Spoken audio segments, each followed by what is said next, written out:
ನಮಸ್ಕಾರ ವೀಕ್ಷಕರೇ, ಪಾಕಶಾಸ್ತ್ರ ಚಾನಲ್ಗೆ ಸ್ವಾಗತ. ಇವತ್ತು ಬದನೆಕಾಯಿ ಸಾಂಬಾರು ಹೇಗೆ ಮಾಡೋದು ಅಂತ ನೋಡೋಣ. ತುಂಬ ಸಿಂಪಲ್ಲಾಗಿ ಈಸಿಯಾಗಿ ಮಾಡ್ಕೊಳ್ಬೋದು. ಈ ರೀತಿ ನೀವು ಸಾಂಬಾರು ಒಮ್ಮೆ ಟ್ರೈ ಮಾಡಿದರೆ ಮತ್ತೆ ಮತ್ತೆ ಖಂಡಿತ ಮಾಡ್ಕೊಳ್ತೀರಿ, ಅಷ್ಟು ರುಚಿಯಾಗಿ ಬರುತ್ತೆ. ನೀವು ಸುಮಾರು ವಿಧಾನದಲ್ಲಿ ಸಾಂಬಾರು ಮಾಡಿರ್ಬೋದು, ಈ ಥರ ಒಮ್ಮೆ ಮಾಡಿ ನೋಡಿ, ಅಷ್ಟು ರುಚಿಯಾಗಿ ಬರುತ್ತೆ. ಮುದ್ದೆಗೂ, ಅನ್ನಕ್ಕೂ, ಹಾಗೆ ಚಪಾತಿ, ರೋಟಿಗೆ, ಇಡ್ಲಿಗೆ, ದೋಸೆಗೆ ಎಲ್ಲದಕ್ಕೂ ಚೆನ್ನಾಗಾಗುತ್ತೆ. ಈ ಒಂದೇ ಸಾಂಬಾರಿಂದ ಸೂಪರ್ ಆಗಿರುವಂಥ ಕಾಂಬಿನೇಷನ್ ಇದು. ನೀವು ಬದನೆಕಾಯಿ ಇಷ್ಟನೇ ಇಲ್ಲ ಅನ್ನೋರಿದ್ರೂ ಈ ಸಾಂಬಾರನ್ನು ನೀವು ಖಂಡಿತ ಮತ್ತೆ ಮಾಡ್ಕೊಳ್ತೀರಿ, ಅಷ್ಟು ರುಚಿಯಾಗಿ ಬರುತ್ತೆ. ವಿಡಿಯೋನ ಪೂರ್ತಿಯಾಗಿ ನೋಡಿ, ಇನ್ನೊಬ್ರಿಗೂ ಶೇರ್ ಮಾಡಿ, ಲೈಕ್ ಮಾಡಿ, ಸಪೋರ್ಟ್ ಮಾಡಿ. ನನ್ನ ಚಾನಲನ್ನು ಸಬ್ಸ್ಕ್ರೈಬ್ ಮಾಡ್ಕೊಳ್ಳಿ. ಪಕ್ಕದಲ್ಲಿರುವಂಥ ಬೆಲ್ ಬಟನನ್ನು ಕ್ಲಿಕ್ ಮಾಡಿ. ಸಿಂಪಲ್ಲಾಗಿ ಈಸಿಯಾಗಿ ಪಟ್ಟಂತ ಮಾಡ್ಕೊಳ್ಳುವಂಥ ರೆಸಿಪಿಗಳನ್ನು ನಾನು ಶೇರ್ ಮಾಡ್ತಾ ಇರ್ತೇನೆ. ನಾನಿಲ್ಲಿ ಕುಕ್ಕರಲ್ಲಿ ಒಂದು ಅರ್ಧ ಬೌಲ್ ಆಗುವಷ್ಟು ಹೆಸರು ಕಾಳು, ಅರ್ಧ ಬೌಲ್ ಆಗುವಷ್ಟು ಹೆಸರು ಬೇಳೆಯನ್ನು ತಗೊಂಡಿದ್ದೆ. ಹೆಸರು ಕಾಳು ಮತ್ತು ಹೆಸರು ಬೇಳೆ ಎರಡೂ ಇದೆ. ಇದನ್ನು ಚೆನ್ನಾಗಿ ವಾಶ್ ಮಾಡಿಕೊಂಡು ಕುಕ್ಕರಲ್ಲಿ ನಾನು ಒಂದು 3 ವಿಸಿಲ್ ಮಾಡ್ಕೊಂಡು ಇದನ್ನು ಬೇಯಿಸ್ಕೊಳ್ತೇನೆ. ಈಗ ಈ ರೀತಿ ಹೆಸರು ಕಾಳು ಮತ್ತು ಹೆಸರು ಬೇಳೆ ಹಾಕಿ ಮಾಡೋದ್ರಿಂದ ಟೇಸ್ಟು ಚೆನ್ನಾಗೇ ಬರುತ್ತೆ. ಸೂಪರಾಗಿರುವಂಥ ಬದನೆಕಾಯಿ ಸಾಂಬಾರನ್ನು ರೆಡಿ ಮಾಡ್ಕೊಳ್ಬೋದು. ಬದನೆಕಾಯಿನ ಹಚ್ಚಿಬಿಟ್ಟು ನೀರಲ್ಲಿ ಹಾಕಿ ಇಟ್ಕೊಂಡಿದ್ದೆ. ಇದನ್ನೀಗ ಬೇಯಲಿಕ್ಕೆ ಇಟ್ಕೊಳ್ಳೋಣ. ಒಂದು ಪಾತ್ರೆಗೆ ಹಾಕ್ಕೊಳ್ತಾ ಇದ್ದೆ ನೋಡಿ. ಚೆನ್ನಾಗಿ ಇನ್ನೊಂದು ವಾಶ್ ಮಾಡಿಕೊಂಡು ಚೆನ್ನಾಗಿರೋ ನೀರು ಹಾಕಿಬಿಟ್ಟು ಇದನ್ನು ವಾಶ್ ಮಾಡಿಕೊಂಡು 2 ಸಲ ವಾಶ್ ಮಾಡಿಕೊಂಡು ಪಾತ್ರೆಗೆ ಹಾಕ್ಕೊಂಡಿದ್ದೆ. ಇಲ್ಲಿ 2 ಟೊಮೆಟೊ, 1 ಈರುಳ್ಳಿಯನ್ನು ಕಟ್ ಮಾಡಿ ಇಟ್ಟಿದ್ದೆ. ಈರುಳ್ಳಿಯನ್ನು ಚಿಕ್ಕದಾಗಿ ಕಟ್ ಮಾಡಿದೆ, ಹಾಗೆ ಟೊಮೆಟೊವನ್ನು ಸ್ವಲ್ಪ ದೊಡ್ಡ ದೊಡ್ಡ ಪೀಸ್ಗಳನ್ನಾಗಿ ಕಟ್ ಮಾಡಿಟ್ಟಿದ್ದೆ. ಇದನ್ನು ನಂತರ ಹಾಕ್ಕೊಳ್ಬೇಕು. ಈಗ ಈರುಳ್ಳಿ ಮತ್ತು ಬದನೆಕಾಯಿ, ಸ್ವಲ್ಪ ನೀರು, ಉಪ್ಪು ಹಾಕಿ ಇದನ್ನು ಬೇಯಿಸ್ಕೊಳ್ಳೋಣ. ಈ ಕಡೆ ಕುಕ್ಕರಲ್ಲಿ ಬೇಯಿಸಿ ಇಟ್ಕೊಂಡಂಥ ಬೇಳೆ ಮತ್ತು ಹೆಸರು ಕಾಳು ಬೆಂದಿದೆ. ಇದನ್ನು ಸೈಡಲ್ಲಿ ಇಟ್ಕೊಳ್ಳೋಣ. ಈಗ ಬದನೆಕಾಯಿಗೆ ಸ್ವಲ್ಪ ಉಪ್ಪು, ಅರಿಶಿಣದ ಪುಡಿ ಹಾಕಿ ಮೊದಲು ಇದನ್ನು ಬೇಯಿಸ್ಕೊಳ್ಬೇಕು. ತುಂಬ ಚೆನ್ನಾಗಾಗುತ್ತೆ. ತುಂಬ ಸಿಂಪಲ್ಲಾಗಿ ಪಟ್ಟಂತ ಮಾಡ್ಕೊಳ್ಳುವಂಥ ಒಂದು ರೆಸಿಪಿ ಇದು. ಈಗ ಇದನ್ನು ಮುಚ್ಚಿಬಿಟ್ಟು ನಾನು ಬೇಯಿಸ್ಕೊಳ್ತೇನೆ. ಈಗ ಬದನೆಕಾಯಿ ತುಂಬ ಹೊತ್ತು ಬೇಯಿಸುವ ಅವಶ್ಯಕತೆಯೂ ಇಲ್ಲ, ಪಟ್ಟನೆ ಬೆಂದುಬಿಡುತ್ತೆ. ಒಂದೇ ಸಲ ಕುದ್ದು ಬಂದರೆ ಸಾಕು, ಚೆನ್ನಾಗೇ ಬೇಯುತ್ತೆ. ಇಲ್ಲಾಂದರೆ ಅದು ಕರಗಿ ಹೋಗಿರುತ್ತೆ. ಒಂದೇ ಕುದಿಯಲ್ಲಿ ಬೇಯುತ್ತೆ. ಇದು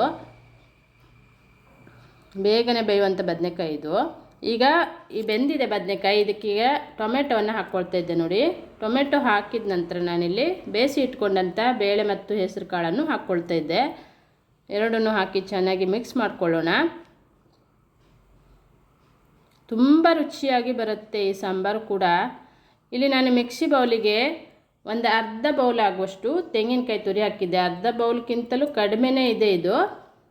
ಆನಂತರ ಸಾಂಬಾರು ಪುಡಿ, ನೀವು ಮನೆಯಲ್ಲಿ ಯಾವುದೇ ಖಾರದ ಪುಡಿ ಇದ್ರೂ ಹಾಕ್ಕೊಳ್ಳಿ. ಅದ್ರ ಜೊತೆ ಸಾಂಬಾರು ಪುಡಿನೇ ಇಲ್ಲ ಅಂದರೆ ಅದ್ರ ಜೊತೆ ಸ್ವಲ್ಪ ಗರಂ ಮಸಾಲೆ ಪುಡಿಯನ್ನು ಹಾಕ್ಕೊಂಡು ರುಬ್ಕೊಂಡ್ರೆ ಆಯಿತು. ನಾನು ಸಾಂಬಾರು ಪುಡಿ ಇರೋದ್ರಿಂದ ಅದನ್ನೇ ಹಾಕಿದ್ದೆ. ಎಷ್ಟು ಖಾರಕ್ಕೆ ರುಚಿಗೆ ನೋಡಿಕೊಂಡು ಹಾಕ್ಕೊಂಡ್ರೆ ಆಯಿತು. ನಿಮ್ಮ ಅನುಗುಣಕ್ಕೆ ತಕ್ಕಂತೆ ಹಾಕಿ ಇದನ್ನು ನೈಸಾಗಿ ರುಬ್ಕೊಂಡು, ಖಾರದ ಪುಡಿ ಮತ್ತು ತೆಂಗಿನಕಾಯಿ ಎರಡನ್ನೇ ನಾನು ರುಬ್ಬಿ ಹಾಕಿರೋದಿಲ್ಲಿ ಹಾಕಿ ಈ ಮಸಾಲೆಯನ್ನು ಅದರ ಜೊತೆ ಮಿಕ್ಸ್ ಮಾಡಿಬಿಟ್ಟು ಇದನ್ನು ಚೆನ್ನಾಗಿ ಮಿಕ್ಸ್ ಮಾಡಿಕೊಂಡು ರುಚಿಗೆ ತಕ್ಕಷ್ಟು ಉಪ್ಪನ್ನು ಹಾಕ್ತಾಯಿದ್ದೆ ನೋಡಿ. ಹಾಕ್ಬಿಟ್ಟು ಇದನ್ನು ಚೆನ್ನಾಗಿ ಮಿಕ್ಸ್ ಮಾಡ್ಕೊಳ್ಳೋಣ. ನಂತರ ನಾನಿಲ್ಲಿ ಹುಣಸೆ ಹುಳಿ ರಸವನ್ನು ಹಾಕಿದ್ದೆ. ಇದನ್ನು ರುಬ್ಲಿಕ್ಕೂ ಹಾಕ್ಕೊಳ್ಬೋದು ಹುಣಸೆ ಹಣ್ಣನ್ನು, ಅಥವಾ ನಾನಿಲ್ಲಿ ನೆನೆಸಿಟ್ಟಂಥ ರಸವನ್ನೇ ಹಾಕ್ತಾಯಿದ್ದು. 1 ಸ್ಪೂನ್ ಆಗೋಷ್ಟು ಹುಣಸೆ ಹುಳಿ ರಸ ಹಾಕಿದೆ. ಟೊಮೆಟೊ ತುಂಬ ಹುಳಿ ಇತ್ತಂದರೆ ಹುಣಸೆ ಹುಳಿ ರಸ ಬೇಡ, ಇಲ್ಲಾಂದರೆ ಹುಣಸೆ ಹುಳಿ ರಸವನ್ನು ಹಾಕ್ಕೊಳ್ಬೋದು. ಇಲ್ಲಿ ಆರ್ಗ್ಯಾನಿಕ್ ಬೆಲ್ಲವನ್ನು ಹಾಕಿದ್ದೆ ನಾನು. ಒಂದು ಅರ್ಧ ಸ್ಪೂನ್ ಆಗೋಷ್ಟು ಆರ್ಗ್ಯಾನಿಕ್ ಬೆಲ್ಲವನ್ನು ಹಾಕಿದ್ದೆ. ಬೆಲ್ಲನೂ ಕೂಡ ಹಾಗೆ ನಿಮಗೆ ಬೇಡ ಅಂದ್ರೇ ಹಾಕ್ಕೊಳ್ಳಿಲ್ಲ ಅಂದರೂ ಆಗುತ್ತೆ, ಇಲ್ಲಾಂದರೆ ಇಷ್ಟ ಇತ್ತಂದರೆ ಹಾಕ್ಕೊಳ್ಬೋದು. ಇದನ್ನೀಗ ಚೆನ್ನಾಗಿ ಕುದಿಸ್ಕೊಳ್ಬೇಕು. ಇಷ್ಟೇ ನೋಡಿ. ಇದ್ರದ್ದು ಏನು ಐಟಮ್ ಹಾಕಲಿಲ್ಲ, ಇಷ್ಟೇ ಒಂದು ಐಟಮ್ ಹಾಕಿಬಿಟ್ಟು ಮಾಡಿರುವಂಥ ಈ ಒಂದು ಸಾಂಬಾರು. ನೀವು ಒಮ್ಮೆ ಟ್ರೈ ಮಾಡ್ಕೊಳ್ಳಿ. ಒಂದು ವೇಳೆ ಸಾಂಬಾರು ಪುಡಿ ಇಲ್ಲ ಅಂದಿದ್ದರೆ ನೀವು ಇದಕ್ಕೆ ಖಾರದ ಪುಡಿ ಹಾಕ್ಕೊಂಡು ಅದಕ್ಕೆ ಸ್ವಲ್ಪ ಗರಂ ಮಸಾಲೆ ಹುಡಿ ಹಾಕಿ ರುಬ್ಕೊಂಡ್ರೆ ಆಯಿತು. ಈಗ ಸಾಂಬಾರು ಕುದ್ದು ರೆಡಿಯಾಗಿದೆ. ನಾನು ಸ್ಟವನ್ನು ಆಫ್ ಮಾಡ್ಕೊಂಡಿದ್ದೆ. ಇಲ್ಲಿ ಲಾಸ್ಟಲ್ಲಿ ಒಂದು ಒಗ್ಗರಣೆನ ಹಾಕ್ಕೊಳ್ಳೋಣ. 1 ಸ್ಪೂನ್ ಆಗೋಷ್ಟು ತೆಂಗಿನ ಎಣ್ಣೆ ಹಾಕಿದೆ, ಹಾಗೆ ಸಾಸಿವೆ, ಜೀರಿಗೆ, ಜಜ್ಜಿದಂಥ ಬೆಳ್ಳುಳ್ಳಿ, ಕರಿಬೇವು, 1 ಒಣ ಮೆಣಸಿನ್ಕಾಯಿ ಎಲ್ಲವನ್ನು ಹಾಕಿ ಚೆನ್ನಾಗಿ ಒಗ್ಗರಣೆಯನ್ನು ಮಾಡಿಕೊಂಡು ಸ್ವಲ್ಪ ಚಿಟಿಕೆಯಷ್ಟು ಇಂಗನ್ನು ಹಾಕ್ಕೊಳ್ಬೇಕು. ಇಂಗು ಹಾಕೋದ್ರಿಂದ ಚೆನ್ನಾಗಾಗತ್ತೆ ಫ್ಲೇವರು. ಇಂಗು ಹಾಕಿ ಒಗ್ಗರಣೆ ಮಾಡಿಕೊಂಡ್ರೆ ಸೂಪರಾಗಿರುತ್ತೆ. ಆದರೆ ಲಾಸ್ಟಲ್ಲಿನೇ ಒಗ್ಗರಣೆ ಹಾಕಿದ್ರಾಗಲೇ ಅದರದ್ದು ಟೇಸ್ಟು ಫ್ಲೇವರು ಸೂಪರಾಗಿ ಬರುತ್ತೆ. ಈಗ ಒಗ್ಗರಣೆನೂ ರೆಡಿಯಾಗಿದೆ, ಸಾಂಬಾರು ರೆಡಿ ಇದೆ.